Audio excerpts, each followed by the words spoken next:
ঠাকুরকে ভোগ লাগানো হয়ে গেছে বন্ধুরা। আমি একটু দরজাটা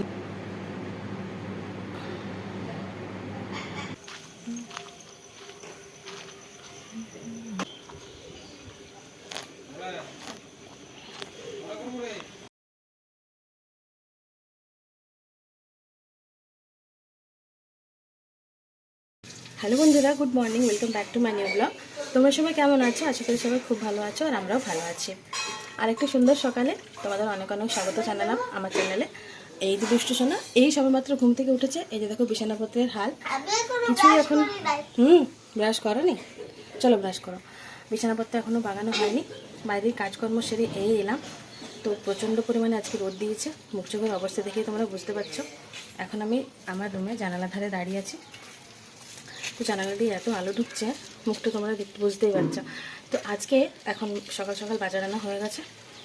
চলো তোমাদের সঙ্গে শেয়ার করি আজকে কি বাজার আনা হয়েছে, আর আজকে কি রান্না করব, সারাদিন কীভাবে কাটালাম, কী কী করলাম, সবটাই তোমাদের সঙ্গে শেয়ার করব। তোমরা শুরু থেকে শেষ অবধি দেখো, আশা করি তোমাদের আজকের ব্লগটা খুব ভালো লাগবে। চলো আপাতত বিছানাটা বাগিয়ে ফেলি। উফ, বাপরে বাপ, যা গরম পড়েছে। চুলটা খোলা রেখেছিলাম, কারণ হচ্ছে কাজ করতে করতে মাথাটা পুরো ভিজে গেছে, তাই ভাবলাম একটু খুলে রাখবো। তো আর খোলার জো আছে? এত গরম লাগছে, গরমে কিচকিচ করছে। তাই ভাবলাম যে চুলটা আটো সাটো করে বেঁধে নিই একটা ক্লেচার দিয়ে, তারপরে বিছানা বাগাবো। তো যতক্ষণ না বাঁধলাম ততক্ষণ শান্তি হলো না। তো যাই হোক, চুলটা বেঁধে আর বিছানা বাগাচ্ছি আমি এখন। এক গাদা বালিশ। আসলে কি বলতো, ছেলের রুমটা যখন আলাদা করেছিলাম কিছুদিন আগে, তো এখন যেহেতু প্রচন্ড গরম, তো আর আমাদের ওই কুলারের বাতাস ছাড়া হয় না। ফ্যানের বাতাসটা যেন সারাদিন ঘুরতে ঘুরতে গায়েই লাগে না রাত্রিবেলা হলে। তাই এই কুলারটা চালাই, আর আমরা চারজনা এই বিছানাতেই শুই। আর যদি বাই চান্স খাওয়া দাওয়া করতে করতে একটু দেরি হয়, তোমাদের দাদাভাই তো খেয়ে পরেই রাত্রিবেলা শুয়ে যায় একদম। খেলেই যেন ওর বিছানাটা ওকে টানে। তো আমি যতক্ষণ আমি রান্নাঘর সবকিছু বাগিয়ে গুছিয়ে এখানে আসবো রুমের মধ্যে, ততক্ষণ আমি এসে দেখি ও নাক ডাকছে। আর বিছানার মধ্যে যে যেথায় যেখানে পারবে নিজের মতো করে শুয়ে পড়বে। আমার শোবার আর জায়গা হয় না। আর কোনোদিন কোনোদিন আমি মেঝেতে দুটো চাদর আছে, সেই চাদরটা পেতেও ঘুমাই। তো কুলারটা চালালে বেশ হাওয়া লাগে, ভালো লাগে। নিচেও শুলে কোনো ক্ষতি নেই। আর মাঝে মাঝে ভয়ও লাগে, যা সব জিনিসপত্র বার হয় রুমের মধ্যে থেকে, প্রচন্ড ভয় লাগে। তো তবুও নিচে শুতে বাধ্য হই, কিছু করার নেই। তো যা গরমে কিচকিচ করছে, চুলটা আটো সাটো করে একটা ক্লিপ দিয়ে আটকে নিলাম।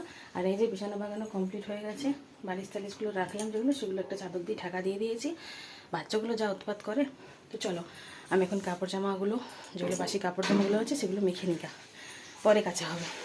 বাসন টাসন ধোয়া হয়ে গেছে, সেগুলো তুলে নিয়েছি পূজা। আর আর খাবার দাবার কী করবো না করবো দেখি গা রান্নাঘরে। চলো। আজকে সকাল সকাল ভাইয়ের মাংস আনা হয়ে গেছে। আনবা মাত্রই আমাকে আর হাত লাগাতে হয়নি, নিজে কেটে ধুয়ে পরিষ্কার করে একদম নুন তেল মাখিয়ে একদম মশলার জোগাড়ও করে দিয়েছে। ও না সব দিকে এক্সপার্ট, ও সবকিছুই করতে পারে। আর এমন সুন্দর রান্না করে দেবে যে কিছু বলার নেই। তো চলো তোমাদের সঙ্গে শেয়ার করি আজকে জলখাবারে কি কি রান্না করা হয়েছে।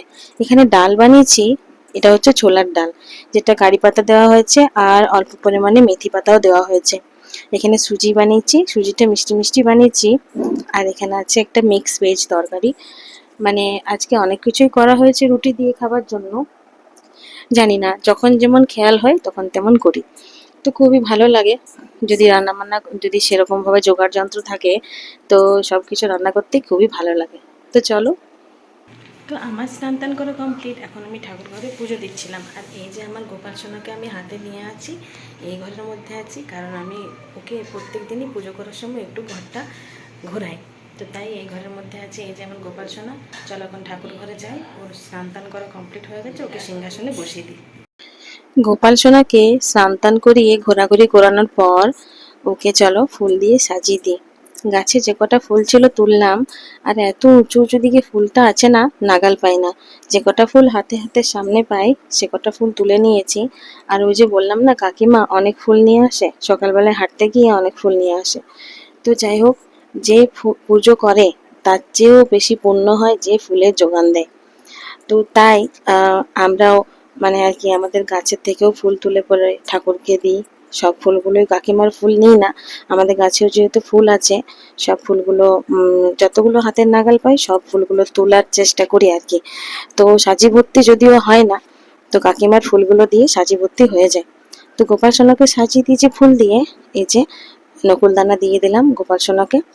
তো প্রসাদের মধ্যে এখন নকুলদানা ছাড়া আর কিছুই নেই। তো যাই হোক, ওকে সেই প্রসাদ দিয়ে জল খাইয়ে দিলাম।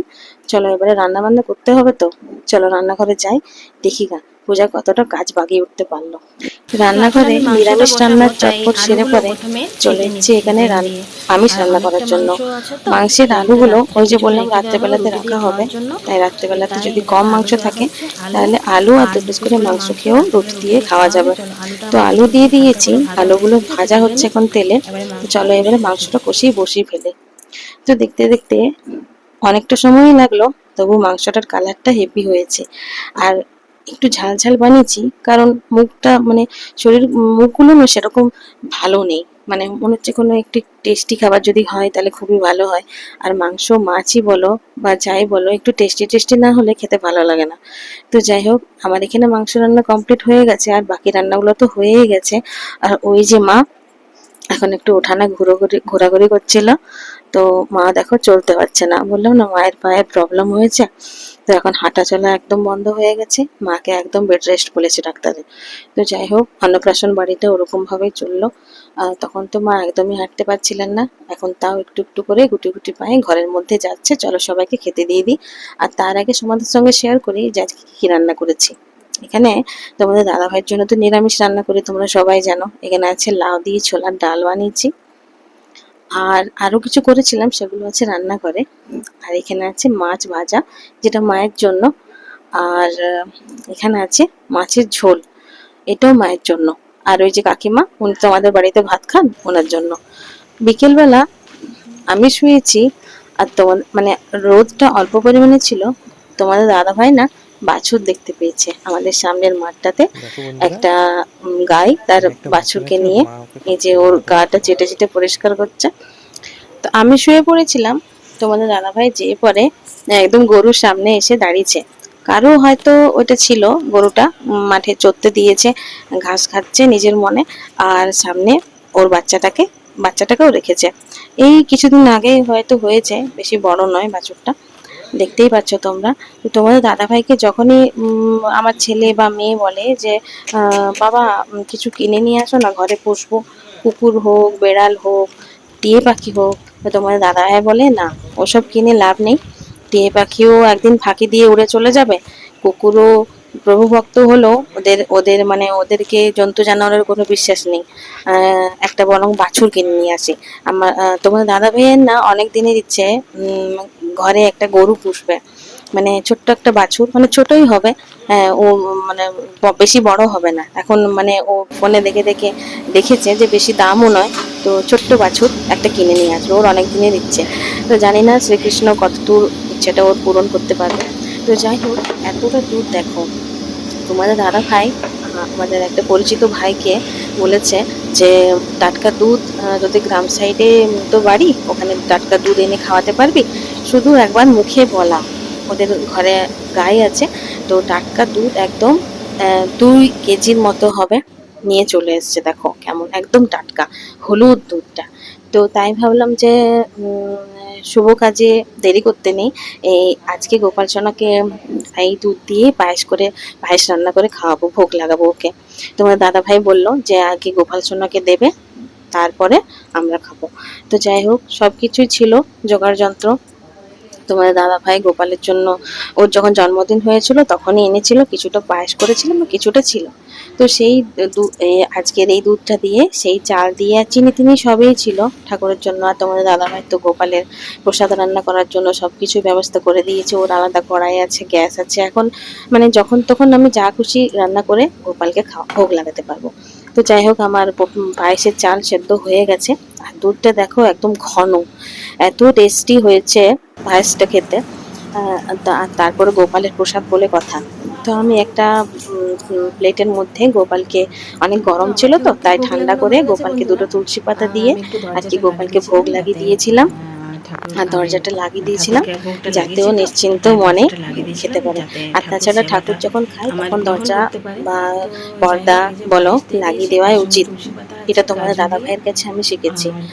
তো যাই হোক, গোপাল সোনা যা খেয়েছে, আমি হাতে করে ওকে একটু খাইয়ে দিই। চলো, এখন ভাবছি যে গোপালের তো সবকিছুই হলো, গোপালের যদি একটা চামচ হতো তাহলে খুবই ভালো হতো। হাতে করে খাওয়াতে না মানে ঠিক মন চাইছে না। তো এবারে গোপালের জন্য একটা রূপোর চামচ কিনবো ভাবছি। তোমাদের দাদাভাইকে রাধে একবার বলতে রাধে শুধু বলো, দেরি, জয় ও নিয়ে চলে শ্রীকৃষ্ণ। আসবে। তো চলো গোপাল গোপালের সোনাকে ঘুম জয়। পাড়িয়ে দিই। আর যেহেতু অনেকটা মাংস আনা হয়েছিল, তাই ওই বেলাতেই তোমাদেরকে বললাম যে যেহেতু অনেকটা মাংস আনা হয়েছে, তাই এটা রাত্রেবেলাতেও কিছুটা মাংস মনে হচ্ছে রেখে দেওয়া হবে। তো তাই এখন এই যে মাংসটা আমি এখন গরম করে নিচ্ছি। এখানে রান্নাঘরে গরম করছি কারণ আজকে তো মানে ছুটির দিন, ভাইয়ের আর কি ছুটির দিন মানেই ওর হামেশাই বাইরে ফিস্টি থাকে বন্ধু বান্ধবদের সঙ্গে, তো বাইরে খাবে। তো ওই যে ছোট্ট গ্যাসটা আছে ওটা নিয়ে গেছে, তাই আমি এখন রান্না